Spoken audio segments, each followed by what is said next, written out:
대한민국 중심 채널 KBS 1라디오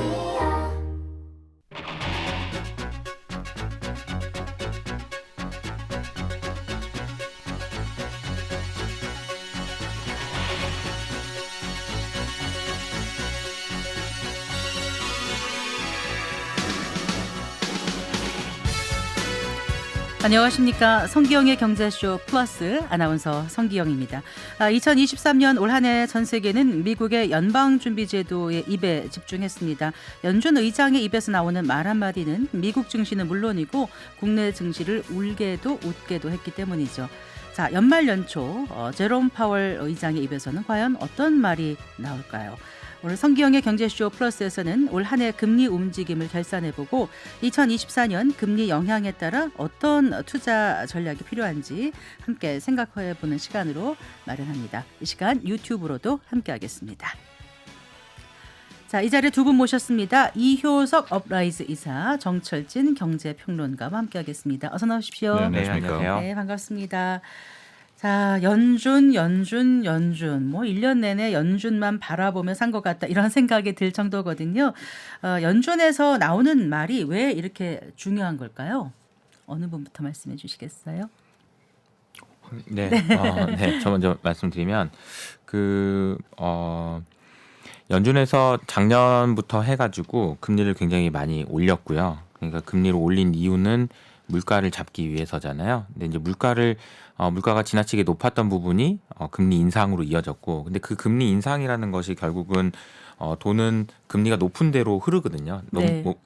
금리가 낮은 데서 높은 데로 흐르기 때문에 미국으로 돈이 흘러 들어갈 수밖에 없고, 그렇다 보니까 다른 지역에서는 좀 돈이 부족해지는 현상도 생기고 금융시장이 좀 혼란스러운 상황도 생깁니다. 그게 작년 한 해 내내 있었던 일이고, 이렇다 보니까 올해는 도대체 금리를 언제까지 올릴 거냐, 그리고 이제 그만 올리면 안 되냐, 물가는 좀 내려오는 것 같은데, 이런 식으로 이제 연준에 대해서 기대 반 그리고 걱정 반 이렇게 하면서 한 해를 지낸 게 아닌가 싶습니다. 그게 미국에서 정하는 금리가 전 세계에 영향을 주기 때문이다라고 정리할 수 있을 것 같네요. 네. 정철진 선생님 어떻게 보세요? 우리가 연준을 세계의 중앙은행이라고 하잖아요. 네. 그만큼 연준이 결정하는 통화 정책이 글로벌리 가장 중요한 그런 영향을 주게 되는 거고요. 특히 요즘 같은 경우에는 미국채 10년물 금리가 거의 세계의 시장 금리, 세계 채권 금리 네. 역할을 하고 있습니다. 그런데 결국 미국의 10년물 국채 금리에 영향을 주는 것도 연준의 통화 정책, 그러니까 기준 금리를 어떻게 하느냐에 따라 달려 있기 때문에 그만큼 관심이 더 크다. 이건 이제 거의 기본적인 거고, 그동안의 연준의 행태를 좀 봐오면 금리 인상기, 네. 금리 인하기가 굉장히 추세적으로 이어집니다. 그러니까 최근에 있었던 건 금리 인상기였었죠. 네. 그렇게 되니까 지금 왜 더 연준의 목을 매느냐. 이게 더 갈 것도 같고 아니면 여기서 멈출 것도 같고. 근데 과거를 돌아보면 한 번의 인상기가 끝나고 나면 잠깐 휴식을 뒀다가 이제 반대편 방향으로, 우리 피봇이라는 이야기 많이 하지 않습니까? 그런 것들을 많이 해왔기 때문에 여기가 연준 긴축의 끝이야? 아니면 좀 더 가? 이게 굉장히 알쏭달쏭해졌기 때문에 더 그만큼 목을 맨다 네. 하고, 뭐 뒤에서 또 얘기하겠지만 과거의 연준과는 다르게 지금 제롬 파월 연준 의장의 연준은 좀 가볍습니다. 그러니까 앨런 그린스펀 때보다도 아니어도 벤 버냉키보다도 훨씬 더, 그러니까 많이 권위와 어떤 오소로티 같은 것을 상실한 그런 부분이어서 네. 실질적으로 더 우리를 알쏭달쏭하게 하는 것 같아요. 이게 뭐냐? 옛날 연준, 그린스펀 때 연준은 뭐 시장 지표니 뭐니 이런 걸 안 봅니다.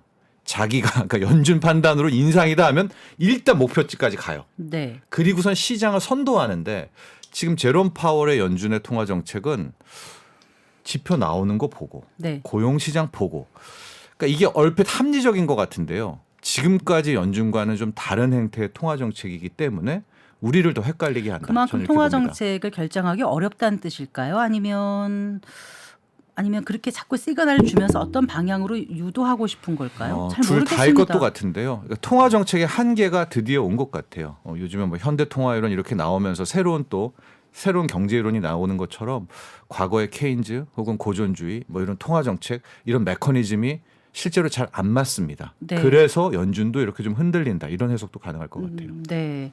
그 옆에서 고개를 끄덕끄덕 하셨는데 뭐 하실 말씀 있으셨던 것 아, 네. 같아요. 네. 사실 이제 연준에 대해서는 많은 분들이 비판도 하시고 또 이제 억울하다 뭐 이런 여러 가지 이제 억울함 이런 거 많아요. 그러니까 파월 의장에 대한 평가도 굉장히 좀 엇갈리는 부분들이 있는데요. 사실 개인적으로 생각할 때 지금 파월 의장은 너무너무 잘하고 있는 상황이라고 저는 판단하고 어떤 있는데요. 면에서요? 근데 이게 왜 그러냐면요. 만약에 지금 물가가 안정된 상황에서 금리를 올려가지고 막 이렇게 한 상황이 아니고요. 지금 미국의 물가는 9%에서부터 지금 3%대까지 낮아진 거거든요. 네. 근데 이제 과거에 이렇게 금리를 이렇게까지 많이 올렸으면은 어딘가에서 뭔가 엄청 큰 문제들이 일어나야 됐었어요. 예를 들자면 97년 IMF 외환위기라든지 아니면 2008년 금융위기라든지 뭐 그러니까 그런 위기들이 항상 있었거든요. 네, 네. 근데 이번에는 적어도 아직까지는 위기는 없는 상황이고 그리고 물가는 9%였던 물가가 3%대까지 낮아졌으니 사실은 어떻게 보면 잘하고 있는 거다. 지금까지는 그렇게 평가할 수 있는 것 같고요. 또 한 가지 좀 연준에서 좀 스탠스가 이제 바뀌었다고 말씀해 주셨는데 그 부분에 대한 부연 설명을 좀 드리고 싶은 부분이 있어요. 네. 그러니까 연준이 금리를 올리고 내리고는 경기가 너무 좋으면요 금리를 올리고 경기가 너무 안 좋으면 금리를 내려서라도 사람들에게 경제 활동해 걱정하지 말고 내가 금리 내려줄게 이런 거잖아요. 그런데 과거에 이제 연준에서는 미래를 전망했어요. 그러니까 미래에 어떻게 될 것 같으니까 내가 이렇게 한다라는 그런 강한 이제 신념이라든지 이런 걸 통해서 했다면은 지금 파월 의장은 말씀하신 대로 데이터 디펜던트라는 말을 정말 많이 하거든요. 다음 달 이번 주에도 이제 CPI가 다음 주에도 CPI가 나올 텐데 다음 달 물가 보고 결정할게. 소비자 자꾸 이렇게 물가지수 어떻게 나오는지 이야기한다는 보고 거죠. 하겠다. 예. 그러니까 이제 그 보는 사람 입장에서는 이런 생각이 좀 들 수 있어요. 아니 어떻게 사람이 목적지를 보고 가야지 네. 땅바닥만 보고 가냐 이런 어. 느낌이거든요. 그러니까 매달 이게 땅바닥만 보고 가다가 갑자기 아니 웅덩이가 있어가지고 파지면 어떻게 할 거냐 이런 불안함이 있는 거죠. 보는 네, 사람 네. 입장에서는. 근데 아직까지는 웅덩이 안 빠지고 지금까지 잘 온 거라고 보시면 되지 않을까라는 생각이 듭니다. 그래서 이게 하나의 기조라고 다초점 저는 렌즈 생각해요. 같은 거로 보는 걸까요? 그러니까 단기적인 거를 계속해서 본다라는 건데 네, 이걸 네. 단기적으로 본다라고 하면 안 좋은 표현일 수 있는데요.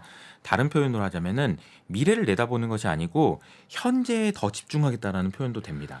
그래서 최근에 연준에서 보면은 아틀랜타 연준에서 나오는 GDP 나오라는 지표가 있어요. 네. 이거는 GDP가 3분기마다 3달마다 한 번씩 나오는데 이거는 매번 계속 바꿔요. 지금 GDP는 이렇게 되는 것 같아요라고 말하고요. 인플레이션 나오라는 지표도 있어요. 네, 그러니까 그것도? 인플레이션도 계속 지금을 더 잘 알겠다라는 이야기를 하고 있는 거고 데이터에 대해서 더 면밀하게 살펴보면서 그렇게 의사결정을 하고 있는 것으로 보인다. 근데 데이터 디펜던트라고 표현하셨는데 그러다 보니까 자주 발언 언급이 있으니까 시장이 좀 더 혼란스럽고 그 왔다 갔다 하는 것 같은 느낌을 저는 받았거든요. 그 부분에 대해서는 어떻게 말씀해 주시겠어요? 그러니까 저는 그게 합리적인 것 같지만 이런 것 같아요. 우리가 누구를 사랑한다라고 할 때 그 네. 사람이 어찌 됐건 사랑하는 거잖아요. 근데 그 사람이 뭐 1억 연봉 받으면 사랑할게. 그러니까 이런 조건을 걸게 되면 그 사랑이라는 게 좀 퇴색한다고 저는 보거든요. 그러니까 지금까지 연준의 정책은 그냥 사랑하면 사랑합니다. 하고 헤어지면 헤어져요. 네. 귀도 안 보르고. 네. 그러니까 시장을 선도하는 거죠. 즉 경기가 좋아서 금리를 올리고 경기가 나빠서 금리를 내리는 게 아니라 자기가 먼저 금리를 올려서 잡아버리고 네. 자기가 먼저 금리를 낮추면서 경기를 살려보내고 그러니까 선도를 했지 후행하지는 않았는데 파월의 연준은 상당히 후행한다. 그러니까 동시대도 못 가고 있어요. 그러니까 후행한다는 측면에서 저는 뭐 많은 분들이 이제 모네터리 시어리, 그러니까 통화 정책의 네. 한계 위기가 왔다라는 것을 실은 지금의 연준이 여러 메커니즘 때문에 힘들어졌지만 결과적으로 그 끝을 저는 보고 있는 게 아닌가 파월의 연준이. 그래서 저는 결과적으로도 이번 인플레이션이 어떻게 끝날지 모르겠지만 인플레이션은 산불의 불씨와 같습니다. 얘를 끝내려면 확실히 덤불 속에 있는 것까지 완전히 꺼버려야 눌러놔야 돼요. 되는데. 그렇기 때문에 과거에도 인플레이션을 잡는다 하면 최대치 억소리가 날 때까지 끌어올려야 돼요. 우리 이호석 기사님은 경기를 안 망치고 이 정도라고 이제 해석을 잘했다라고 말씀하셨는데 저는 불씨가 남아있다고 보거든요.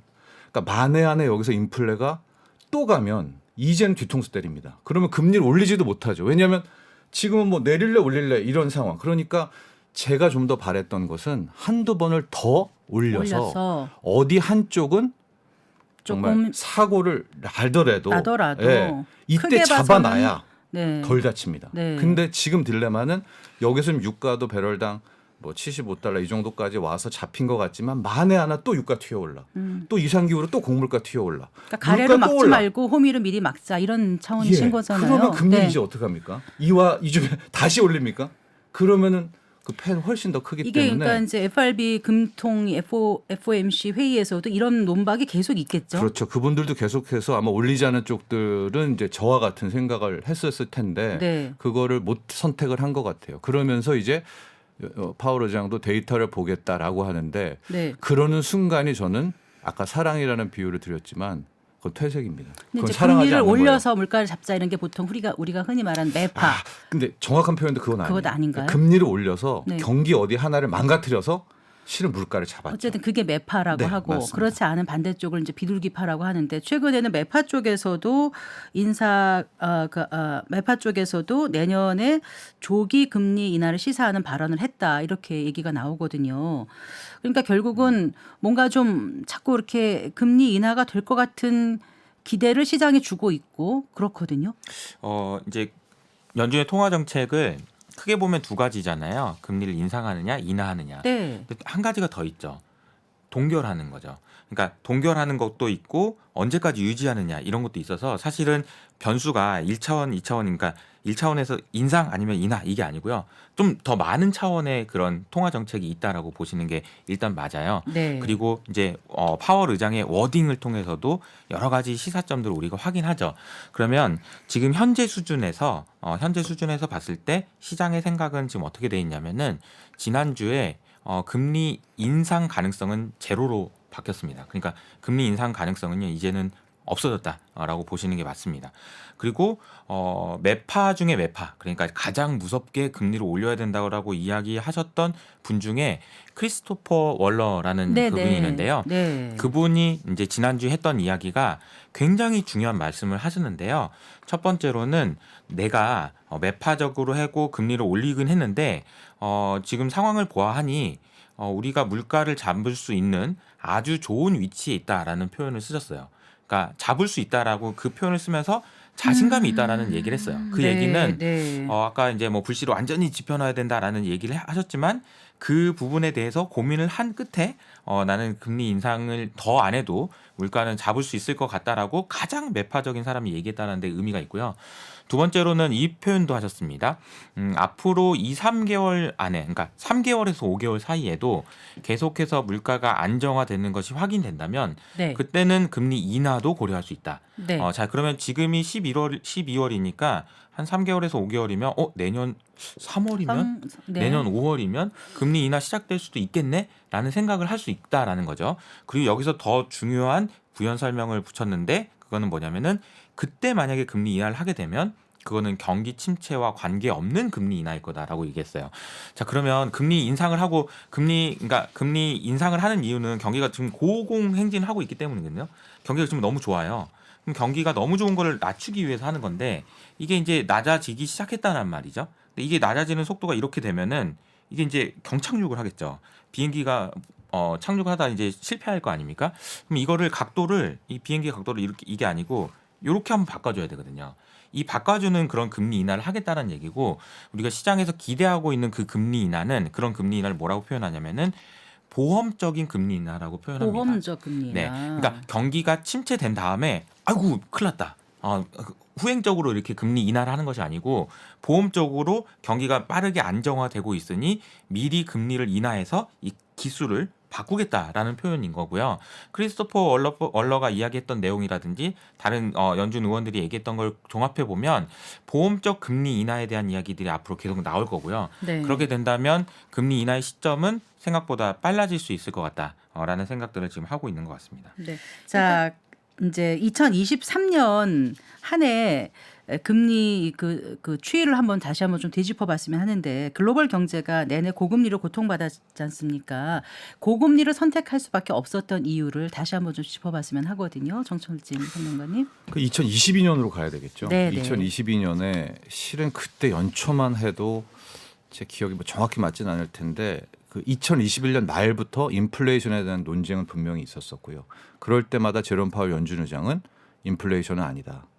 마치 물가 상승은 없을 것처럼 이야기를 하다가 네. 해가 바뀌어서 2022년이 되면서부터 중요한 사건이 하나 터지죠. 우크라이나 전쟁입니다. 네. 그렇게 되면서 국제 유가, 천연가스, 또 곡물가까지 튀기 시작하면서 일종의 이게 수요 견인이라기보다는 비용 부분의 상쇄를 하면서 무섭도록 놀라운 이제 소비자 물가 상승률, 인플레이션이 나오게 되고 미국 같은 경우에는 2022년 6월에 거의 9%까지 찍게 되는 뭐 우리나라도 6% 이상 나오는 물가 상승률이 나오니까 당연히 이렇게 물가가 튀니까 네. 이게 수요 부분의 측면에서 나온 물가 상승이 아니더라도 네. 중앙은행은 당연히 금리를 올릴 수밖에 없는 상황이 됐었고 네. 그래서 아마 이게 제로 금리부터 2022년 한 해 동안은 한 4.5, 4.75까지를 그냥 다이렉트로 계속. 예, 네. 올리게 되면서 이제 고금리가 왔고요. 그리고 해가 바뀌어서 2023이 됐고 뭐 멈췄다가 올리고 하면서 계속해서 일단은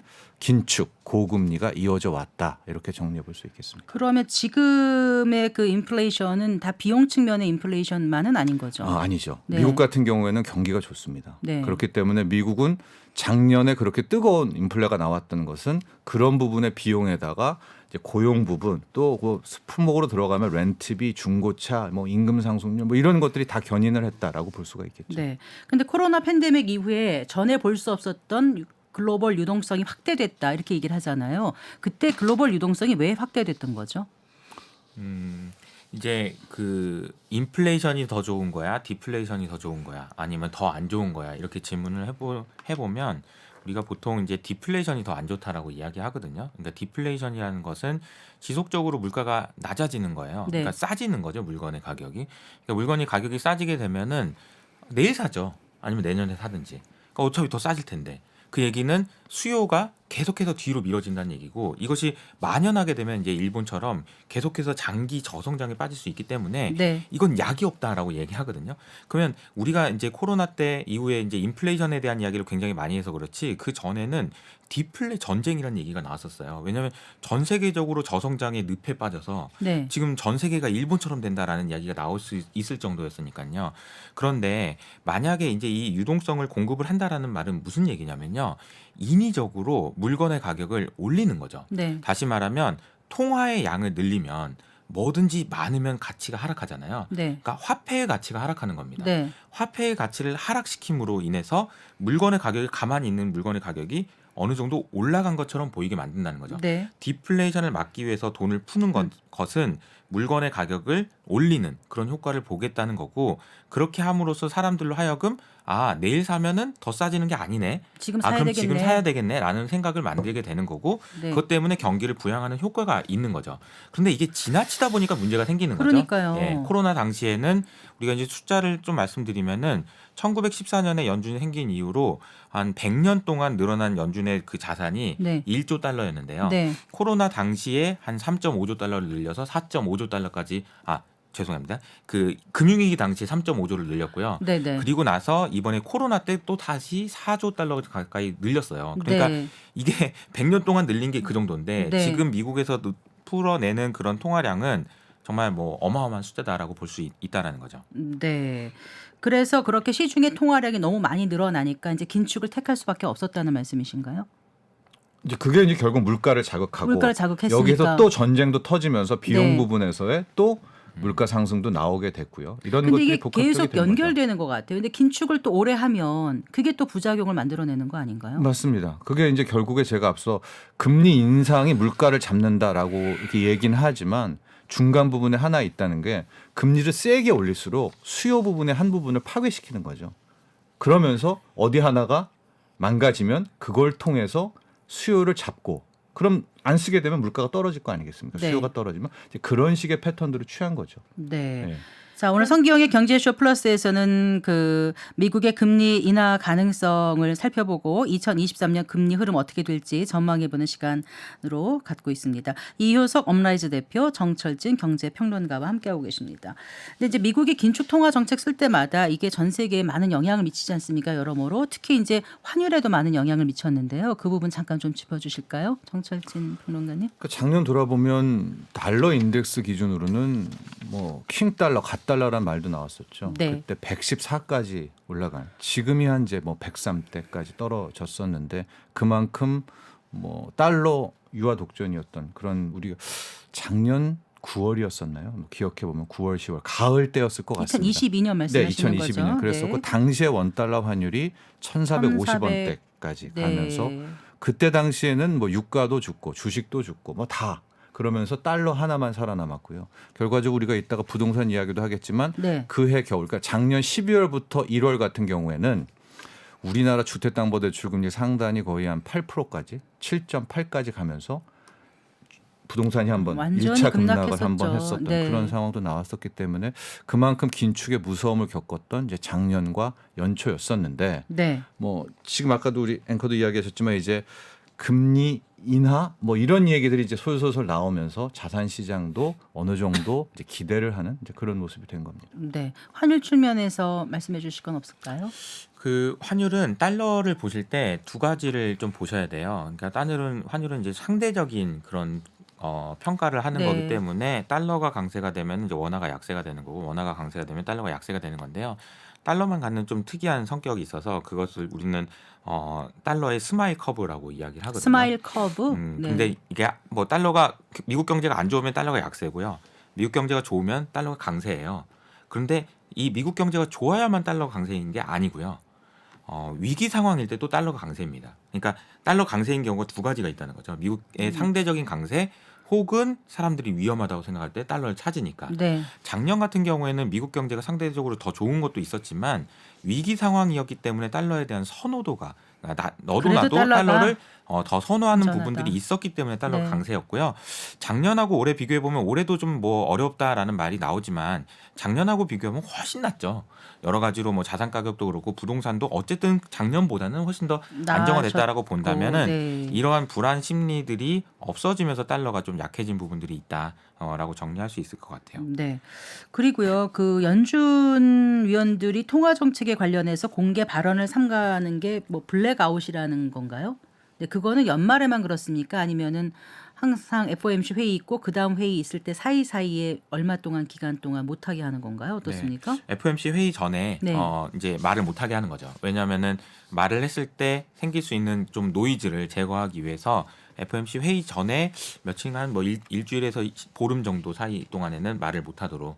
그러니까 외부에서 강연도 많이 하면서 사람들이 이제 힌트를 찾고 그렇거든요. 아까 크리스토퍼 월러 얘기도 했지만 네네. 파월 의장도 여기저기 돌아다니면서 얘기를 하신단 말이에요. 그 얘기를 못 하게 하는 겁니다. 네.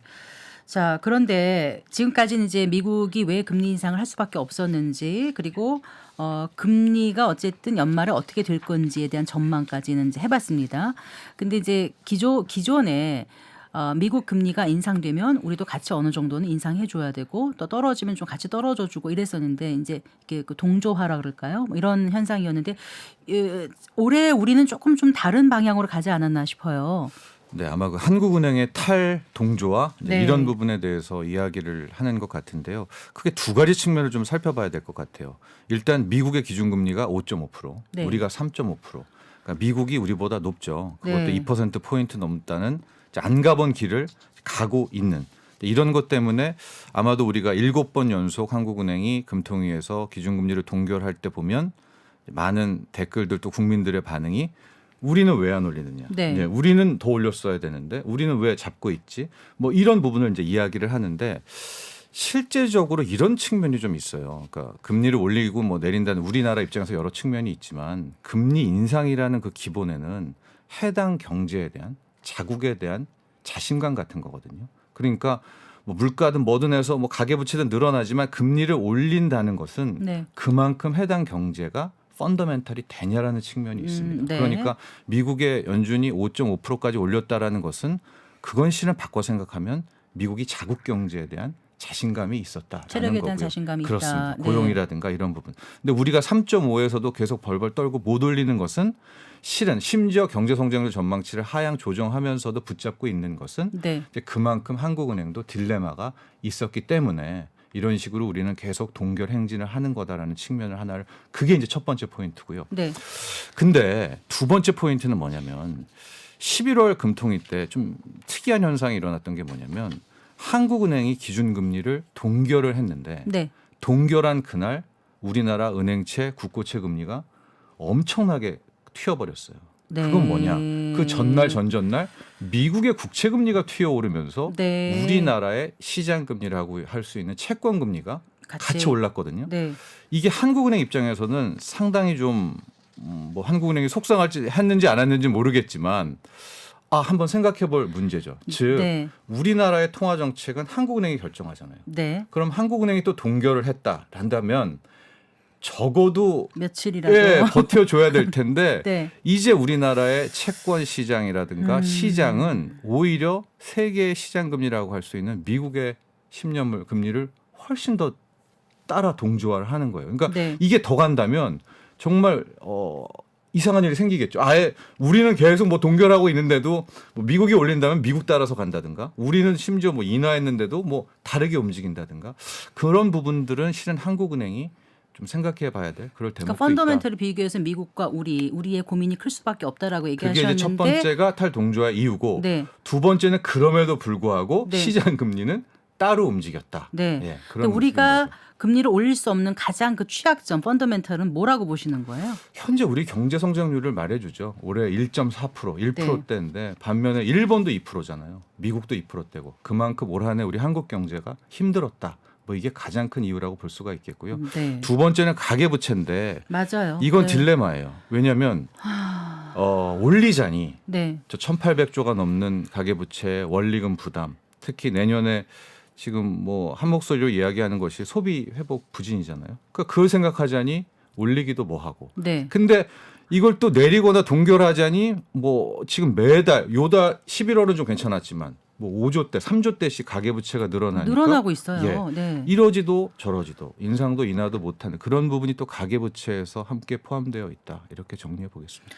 하나 더 여쭤보겠습니다. 근데 어쨌든 올해 한국은행의 기준금리는 7연속 그 동결인가 그렇잖아요.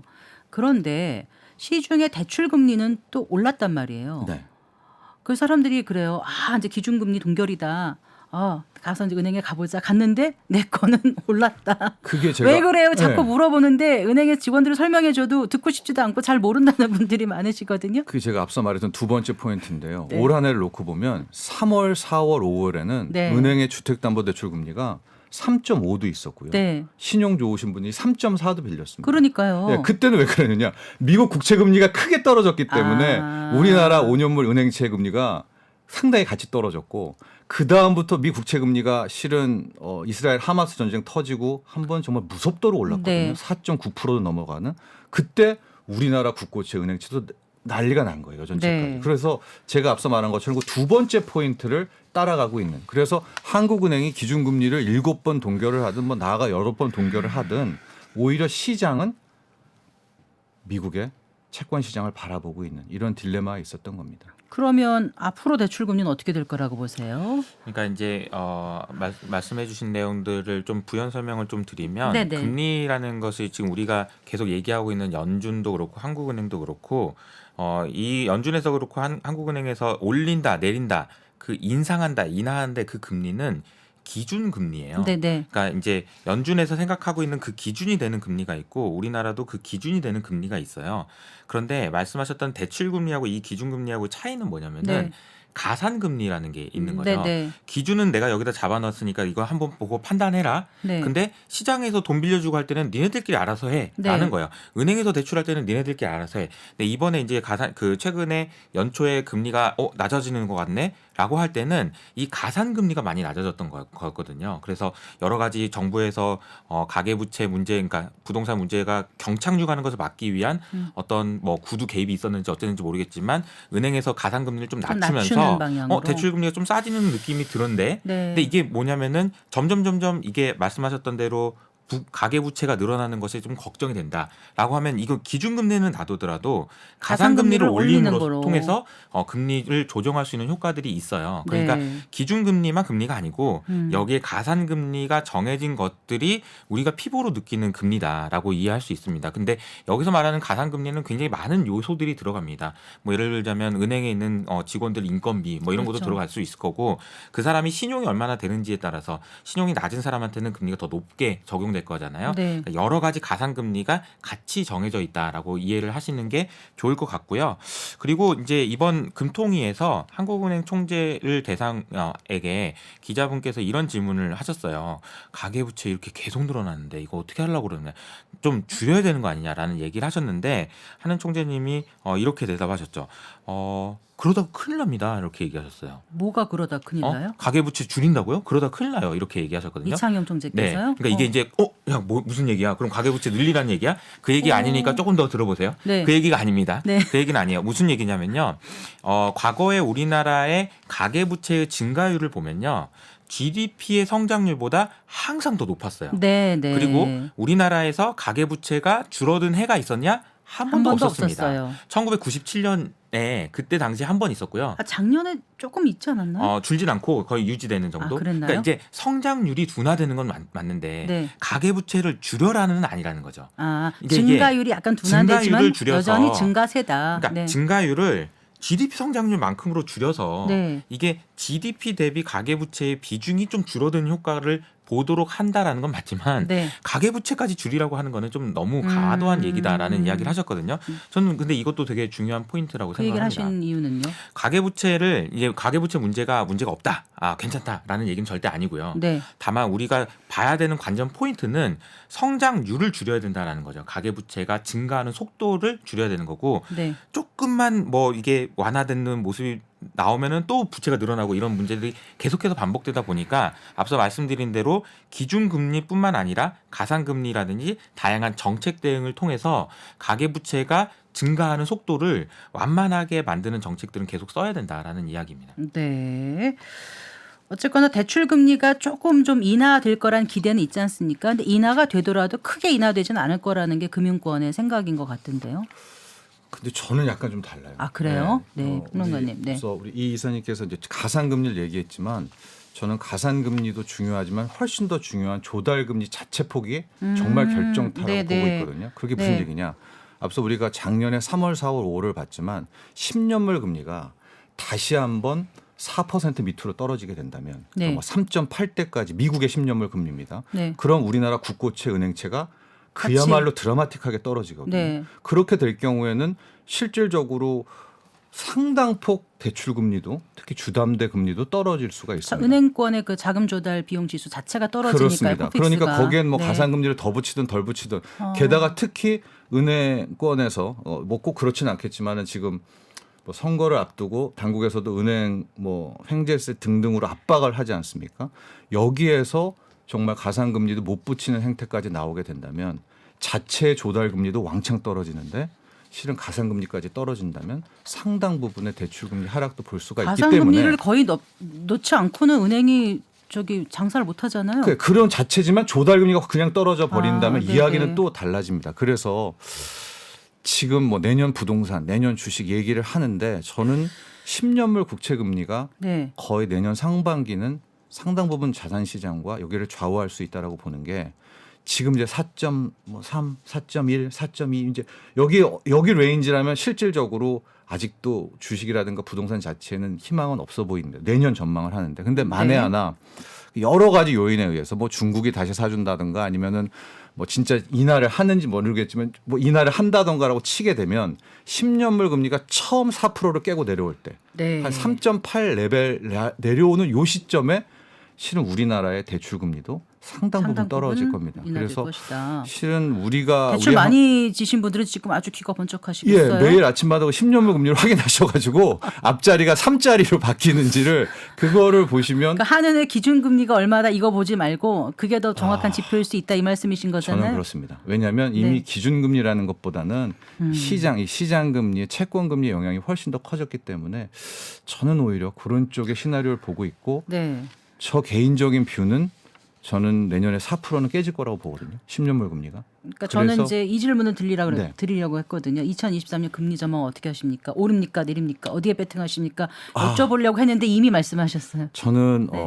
내린다는 쪽입니다. 네. 네. 그렇다고 뭐 이게 뭐 집사라 이런 얘기는 아니지만 네. 저는 10년물 금리가 이제는 추세를 그리면서 꽤 내려온다라고 네. 보고 저는 한 3.8, 3.5까지도 내년에 보고 있기 때문에 네. 그런 차원이라면 또 내년에 선거 등등을 생각해 본다면 시중 대출 금리도 일시적으로 떨어질 수 있지 않을까 이렇게 봅니다. 이효석 이사님께서는 어떻게 보세요? 같은 질문 드린다면? 이제 금리를 인상, 그러니까 전 세계 이제 81개 중앙은행에서 금리를 인상했는지 인하했는지를 다 합쳐 보면은 하나의 큰 그림이 나와요. 무슨 얘기냐면은 2020년도부터 금리를 올리기 시작한 중앙은행들이 많았을 거 아닙니까? 그러니까 전 세계에서 금리를 올린 횟수가 많은지 내린 횟수가 많은지를 체크해 보는 거죠. 그러니까 네.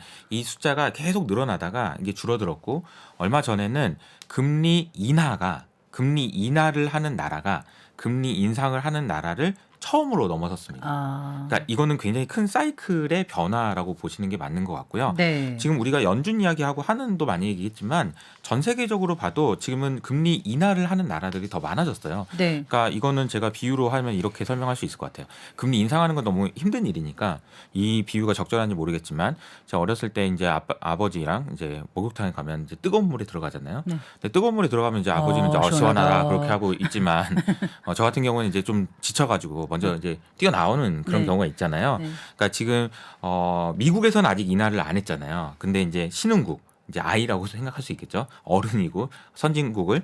근데 선진국에서는 아직 금리 인하가 시작되지 않았지만 신흥국에서는 벌써 했고요. 하는 나라들이 많고요. 그리고 선진국에서도 그러니까 미국에서도 결국은 금리 인하를 하긴 할 겁니다. 게다가 시장의 압박도 있지만 내년 같은 경우에는 대선이 있잖아요.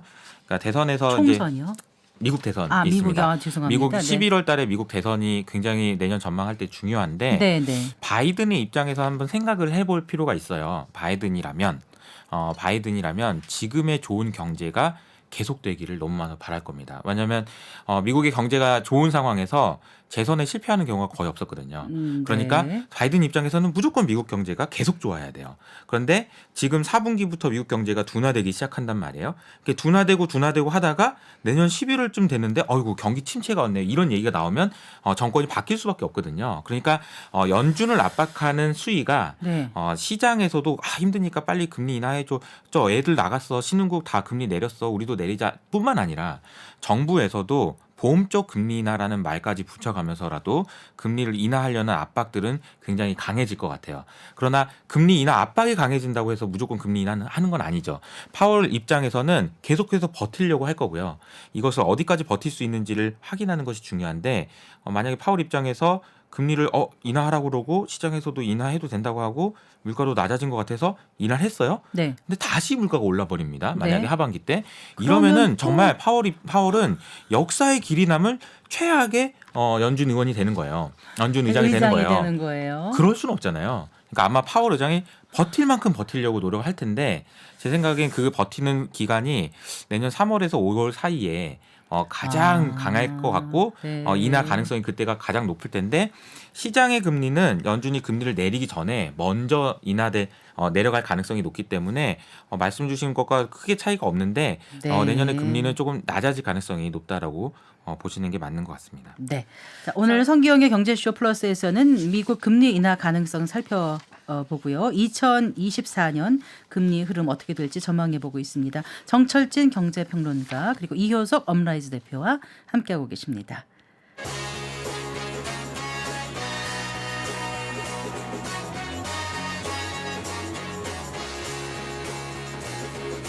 경제 시야를 넓혀드립니다.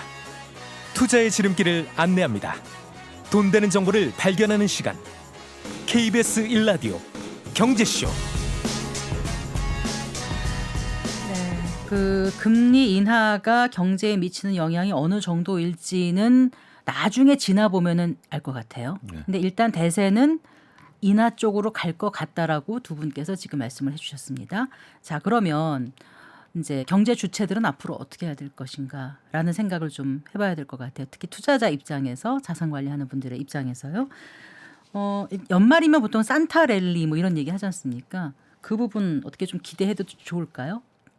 이사님. 네, 개인적으로는 지금 11월 달에 주가가 굉장히 많이 올랐기 때문에 12월에는 가장 큰 악재는 그 부분인 것 같아요. 11월에 너무 많이 올랐다는 부분.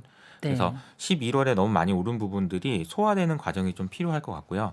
11월에 주가가 오르는데 반영됐던 그런 기대감들은 대부분 오늘 우리가 얘기했던 금리 인하 가능성에 대한 기대감이었거든요. 네. 근데 앞서 말씀드린 대로 금리 인하에 대한 기대감 좋은데 파월 입장에서는 이걸 버팅길 거라는 거죠.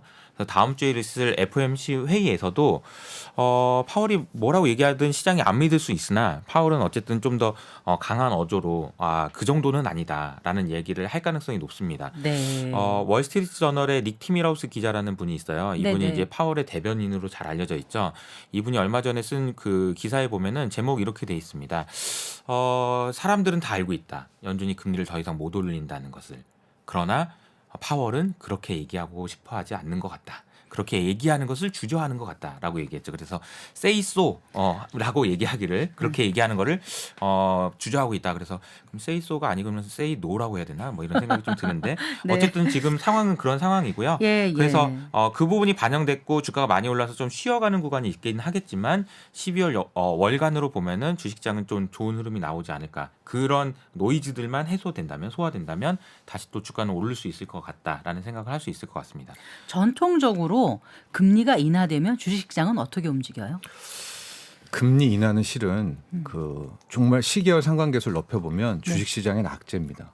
그러니까 주식을 놓고 로그 함수를 그려보면 네. 금리 인상기에 증시도 오르고요. 네. 금리 인하기에는 이제 주식도 하락하고 이렇게 놓고 볼 수 있을 텐데 이 다음부터 코로나19 다음부터 이제 상당 부분 현대통화 이런 학자들이 오고 이제 요 공식에 대해서도 이제 논박도 하고 이렇게 보는 뭐가 좀 부분들이 깨진 있는데 부분이 있는 거죠. 예. 네. 그래서 특히 이번에 나오게 될 첫 번째 금리 인하 같은 경우에는 뭐 아예 이때까지의 이론을 깨고 오히려 주식 시장을 예선 최대 호재다라고 또 하고 그렇게 이야기하는 투자자나 학자분들도 있고 그래서 심지어 연준도 이번에 금리 인하하는 거는 뭐 경기가 침체돼서 그거 살리려고 인하하는 게 아니다라는 이제 그런 보험적인 이야기도 했다 이제 이런 주장도 있지만 그러나 저는 기본적으로 금리 인하 추세에 들어갔다는 것은 실질적으로 주식시장에 좋지 않다고 봅니다. 다만 저는 내년 상반기에는 상당 부분 일종의 자산버블 가량 같은 뭐 주식 부분에서의 좀 주식 장만 놓고 보면 실물 경기 아닙니다.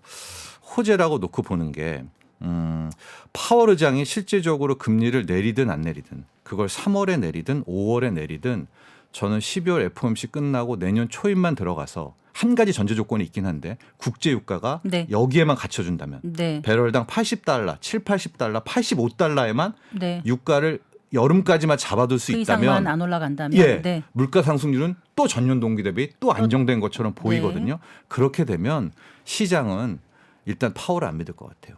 그럼 먼저 기준금리와 상관없이 시장금리가 턴다운 그냥 네, 고개를 떨어진다. 숙여서 예, 네. 4% 깨지고 3.9, 3.8 내려오는 요 대목 전 요 대목이 주식시장이 일단 한번 튀어오르는 대목이라고 보고 있기 때문에 만약에 투자자라면 그러니까 제가 어떤 조언하는 제 고객이라면 저는 인하라는 그 통화 정책에 상관없이 네. 10년물 금리가 완전히 추세를 긋고 내려오는 요 타이밍이라면 네.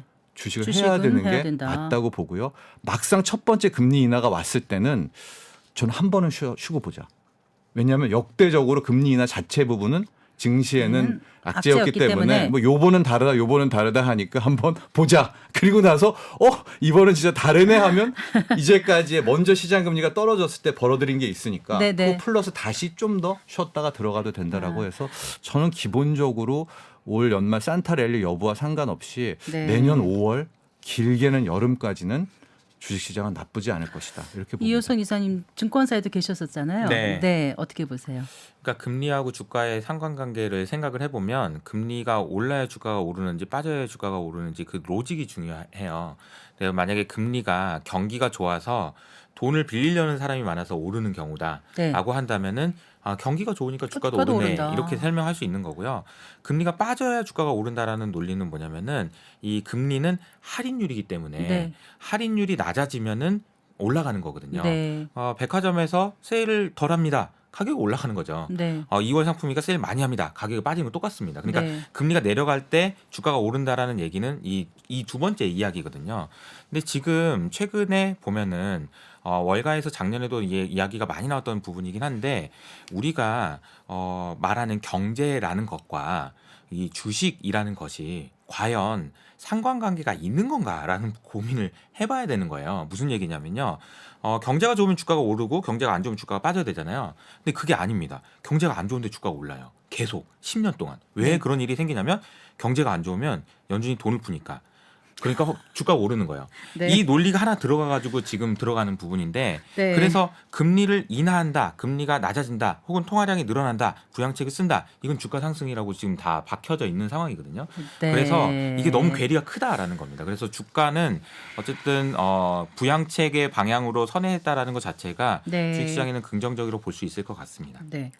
그런데 이제 지금 어떤 랠리라든가 상승의 기대감은 주식 시장에만 있는 게 아니고 이미 비트코인 가격 같은 경우는 좀 많이 오르고 있지 않습니까? 개인적으로는 비트코인에 대해서는 굉장히 긍정적으로 생각을 하고 있는데요. 네. 여러 가지 이유들이 있겠지만 금과 비트코인의 가치 설명을 좀 드려보면은 네, 네. 금의 가격은 대체적으로 실질 금리라는 것에 연동돼서 움직입니다. 금을 들고 있다고 해서 무슨 뭐 배당이 나온 것도 아무것도 아니잖아요. 돌덩이잖아요. 그러니까 얘의 가치는 금덩이요. 그냥 네, 좋은 금덩이죠. 그리고 비트코인은 좋은 디지털 돌덩이 뭐 이렇게 생각할 수 있는 건데 근데 얘의 가치가 왜 금리에 의해서 움직이냐면 이것도 똑같아요. 그러니까 금리가 높아지면 할인을 많이 하니까 낮아지는 거고 금리가 낮아지면 그냥 올라가는 거거든요. 네. 그러니까 금리와 연관이 있다라고 생각할 수 있는데 특히나 제가 비트코인에 대해서 긍정적으로 보는 이유는요. 내년 1월이 될지 4월이 될지 아직 정해지진 않았어요. 근데 아마 비트코인 ETF가 승인될 가능성이 매우 높고요. 현물 ETF. 예, 네. 현물 ETF가 승인되게 되면 이쪽으로 자산 돈이 굉장히 많이 들어갈 겁니다. 그리고 과거에도 보면은 미국에서 금 ETF를 만들고 나서 금 ETF 사주세요라고 전 세계에 있는 투자자들이 미국에다 돈을 넣으니까 네. 그 돈으로 미국에서는 금을 사가지고 미국에다 갖다 놨죠. 네. 이것과 비슷한 논리가 그대로 적용될 수 있다고 저는 생각하고 있기 때문에 비트코인 ETF가 만들어지고 돈이 들어오면 그 돈으로 비트코인 돈을 사서 또 미국에다가 갖다 놓을 가능성이 좀 있다. 미국이 비트코인 디지털 커런시에 대한 헤게모니를 쥐기 위한 그런 방법에서도 아마 ETF 승인 가능성은 저는 높다라고 생각을 하고요. 그리고 또 한 가지가 있어요. 내년 4월 달이 되면은 반감기라는 게 있는데요. 네. 이거는 마치 반도체 공장을 반을 쉬게 만드는 거랑 똑같습니다. 가동률을 절반으로 줄이는 거랑 똑같기 때문에 공급되는 비트코인의 양이 급격하게 줄어들 거고 네. 이렇게 되면서 나오는 가격 급등 현상도 지금 사실 최근에 이미 많이 오르고 있긴 한데 너무 많이 올랐어요. 그런 부분들이 반영되는 것 같아요. 근데 제가 참고로 제가 개인적으로 운영하고 있는 뭐 텔레그램 채널이 있는데요. 네. 텔레그램 채널에 지금 한 25,000분 정도 계세요.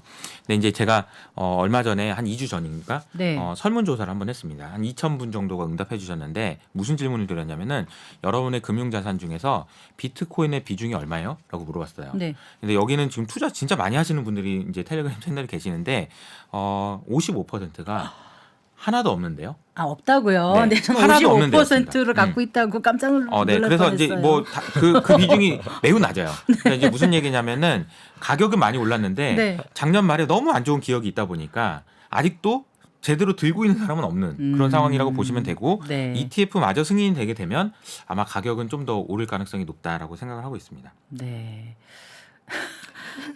왜 웃으세요?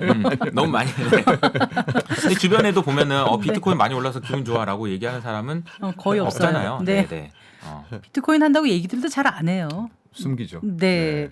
혼자 몰래 웃는 것 같아요. 네. 갖고 계신 분들은. 자, 금값은 또 많이 오를 것 같죠. 이미 오르고 있잖아요. 기본적으로 4개 자산을 한번 보면요. 저는 네. 달러가 있고요. 네. 금이 있고 네. 저는 은을 좀 따로 둡니다. 예. 그리고 이제 비트코인 4개를 본다면 저는 내년 한 해를 이제 달러는 일단 약세 구간으로 들어갔다고 보고 있습니다. 물론 뭐 제가 점쟁이도 아니기 때문에 저도 차트를 보고 있고 제가 보는 구간이 98이거든요. 달러 인덱스. 네. 그러니까 지금 103이기 때문에 98 레벨만 깨져준다면 네. 실은 저는 상당 부분 달러가 약세로 약세가 간다. 된다. 근데 달러 약세가 간다는 게 실은 어느 정도 타당성이 있다는 게 미국 같은 경우에는 거의 세계 유일하게 그 나라의 국채 금리와 통화값이 같이 움직여요. 즉 국채 금리가 떨어지면 통화 가치도 떨어지고요.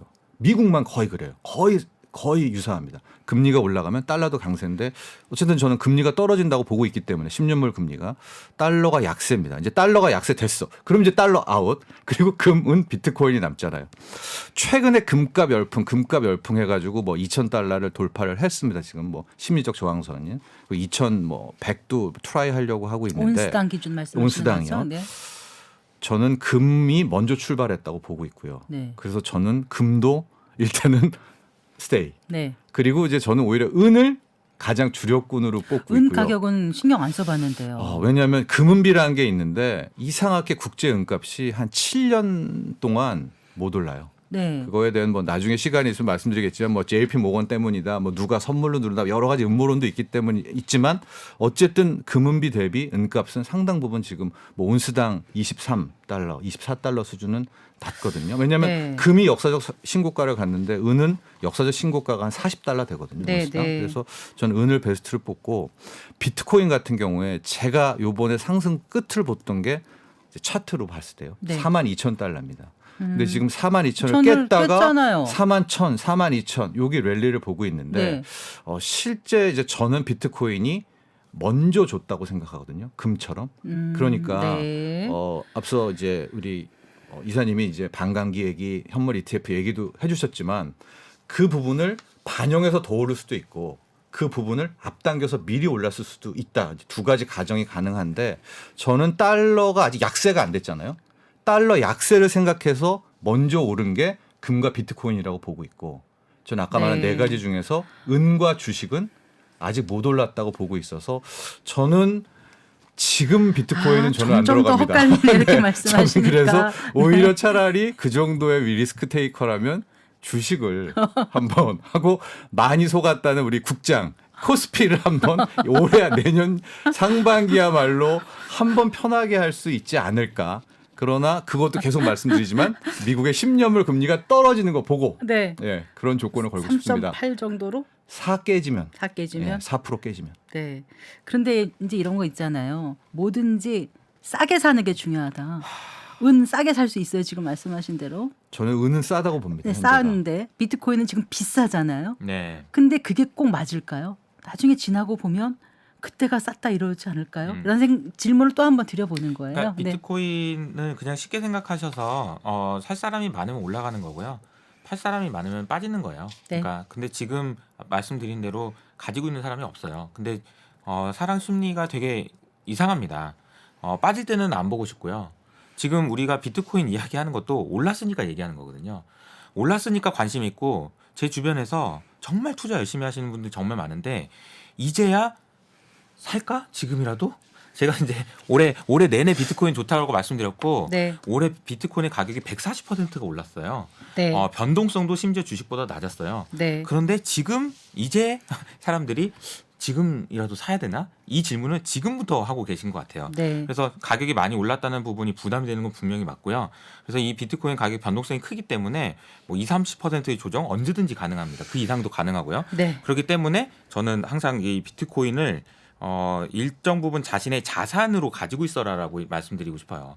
그러니까 내가 예를 들어서 내 금융자산의 몇 %냐고 물어봤을 때 55%가 아무것도 안 들고 있다고 말씀드렸잖아요. 네. 그럼 나는 그래도 한 3%, 5% 정도 들고 있으면 좋겠어 네. 라고 생각하신다면 1%부터 차근차근 분할로 사시는 거죠. 네. 그래서 많이 빠졌다는 얘기 나오면 그때 1%더 늘리고 그런 식으로 네. 해서 5%갈 때까지 산다라는 그런 계획을 가지고 사시면은 그거는 괜찮지 않을까라는 생각을 합니다. 요즘 부동산 시장이 좀 약세로 돌아서서 그런지 오늘 뭐 우리가 주식, 비트코인, 금, 은 다 얘기했는데 부동산 얘기만 안 하게 되더라고요. 근데 이제 금리와 부동산은 아주 밀접한 관계가 있기 때문에 오늘 금리 얘기 꺼낸 마당에 아까 말씀하셨듯이 부동산 그 시장도 잠깐 좀 전망해 주시면 좋겠습니다. 그러니까 내년 전망도 가능할 것 같고요. 뭐 부동산이라고 하면 뭐 땅, 상가, 주택 가능하지만 어쨌든 주택으로 좀 국한돼서 말씀을 좀 네네. 드리면 내년과 저는 5년 후가 좀 많은 전략과 대응이 달라야 된다고 생각을 하거든요.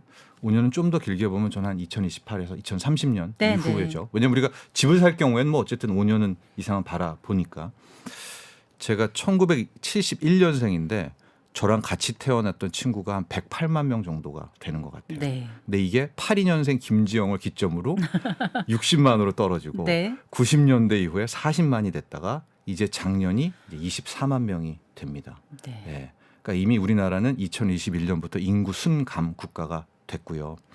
실은 제가 2000년대 초반부터 집값 오른다 내린다의 토론을 정말 몇천 건을 진행해 봤는데 항상 내린다 쪽으로 주장했던 게 인구 노령화, 인구 줄어, 네. 인구 줄어였었는데 지금 20년 가까이 패했잖아요. 네. 내린다 쪽이. 네. 근데 실질적으로 20년 가까이 순감된 적은 없었어요. 그러나 2021년부터 순감의 시대가 오게 되는 거고요. 그래서 저는 기본적으로 우리가 2030년 이후의 세상을 바라본다면 실제 집이라는 주택이라는 자산의 매력은 크지 않다라고 보는 쪽입니다. 제가 당장 내년에 집값은 뭐 도사처럼 맞출 수는 없지만 그러나 집이라는 것을 지금 뭐 90년생 입장에서는 돈 모으고 계획한다면 저는 굳이 그 집이라는 자산이 지금 60년대생, 70년대생, 80년대 초반처럼 팔자를 고칠 수 있는 자산인가라는 쪽에는 좀 회의적이라는 말씀을 먼저 드립니다. 또 하나 이제 포스트 코로나와 함께 비대면 뭐 초연결 시대가 오지 않았습니까? 1차 타격이 지금 상가 쪽 상업용 부동산에서 오잖아요. 네. 네. 그런데 부동산은 결국 끈끈이처럼 이어져 있어서 저는 상업용 부동산 다음에는 결국 주택 시장에도 악영향이 올 수밖에 없다라고 이제 보는 게 저의 이제 중장기적인 뷰인데 내년은 어떨 것인가? 내년은 저는 금리가 떨어진다고 앞서도 계속 말씀드리는 쪽이었기 때문에 그러니까 내년 한 해를 놓고 본다면 당연히 대출 금리도 또 우리가 올해 3, 4, 5월에 봤던 3.3%대를 또 갈 수도 있을 것 같아요. 네. 그러면 다시 또 영끌족들이 또 오게 될 텐데 저는 안 그랬으면 좋겠고 만에 하나 그런 영끌족들이 와서 수요가 밀려온다. 집을 팔 타이밍이라고 봅니다. 저는 그게 내년도의 뷰입니다. 정부에서는 이제 그렇죠. 너무 떨어지는 것도 막고 싶고 너무 오르는 것도 막고 싶고 이렇게 가격에 민감하게 반응해서 부동산 정책을 운영하는 것 같은데 사실은 주택 품질, 양질의 주택에 살 수 있도록 해주고 그다음 주거 복지가 실현될 수 있도록 해주는 방향으로 가는 게 맞는 거지. 맞습니다. 가격 정책을 하는 건 좀 이제는 아닌 것 같다는 생각이 좀 들어요. 예. 그런 쪽에 좀 접근해 줬으면 좋겠다는 그리고 생각이 아주 들고. 짧게 하나만 더 붙이면 네네. 전 내년 하반기는 부동산 PF가 네. 미루고 밀었지만 드디어.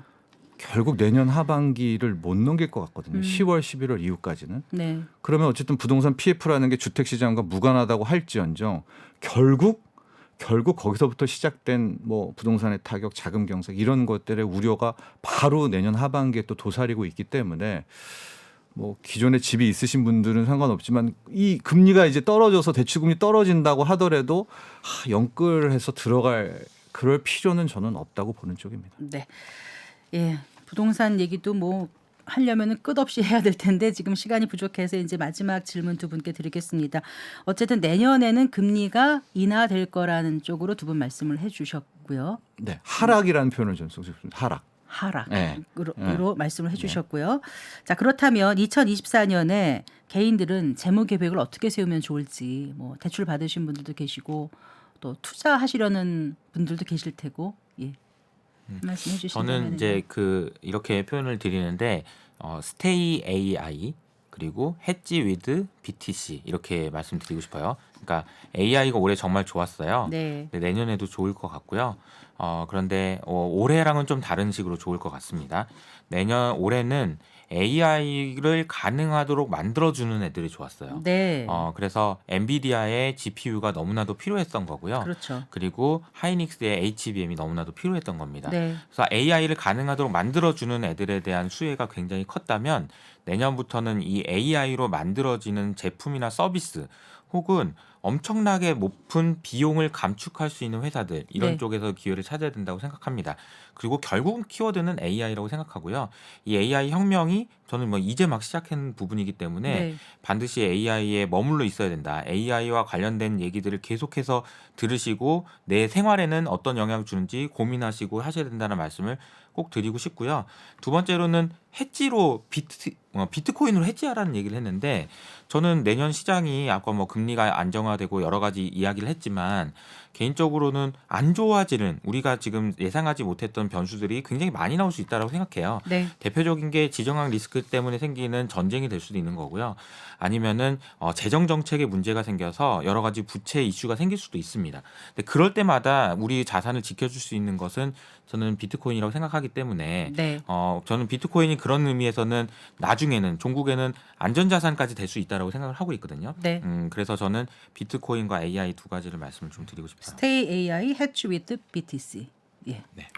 저도 똑같은 그 레토릭을 사용하면 저는 스테이 신재생, 아, 스테이 신재생. 예. 네. 저는 해지 위드 원자재 이렇게 말씀드리고 싶어요. 그러니까 네. 저는 내년에 타픽을 신재생 에너지라고 보거든요. 네. 저는 당장 내년 초가 되면 아리백 또 탄소 배출권 이슈가 거의 내년 1분기에 나올 것 같아요. 네, 네. 그렇게 되면 뭐 태양광, 다시 뭐 풍력 등등의 신재생 에너지와 전반적인 에너지 주식들이 가장 저는 뭐 스테이할 만하다라고 보고 있고 원자재는 해지 위드 원자재는 저는 아까도 말씀드렸지만 내년 하반기로 가면 인플레 불씨가 다시 타오를 거라고 보고 있고요. 네. 그게 선봉장의 유가가 억눌러 놨던 유가가 다시 솟아오를 거라고 보고 있습니다. 특히 뭐 지정학적 리스크 이런 것들도 있기 때문에 저는 내년 하반기의 타픽은 국제유가 원유 ETF라고 보고 있어서 일단 상반기에서는 신재생과 주식 등등으로 가지만 계속해서 원자재 쪽으로 해지를 하면서 걸고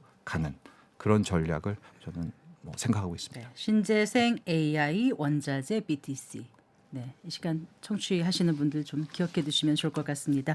네, 오늘 성경의 경제쇼 플러스에서는 미국의 금리 인하 가능성 살펴봤고요. 2024년 금리 흐름에 따라서 어떤 투자 상품이 유리할지 생각해봤습니다. 정철진 경제평론가 이효석 업라이즈 이사와 함께했습니다. 오늘 두 분 말씀 감사합니다. 감사합니다. 감사합니다. 네, 성기영의 경제쇼 플러스 오늘 순서 여기서 인사드리겠습니다. 저는 아나운서 성기영이었습니다. 고맙습니다.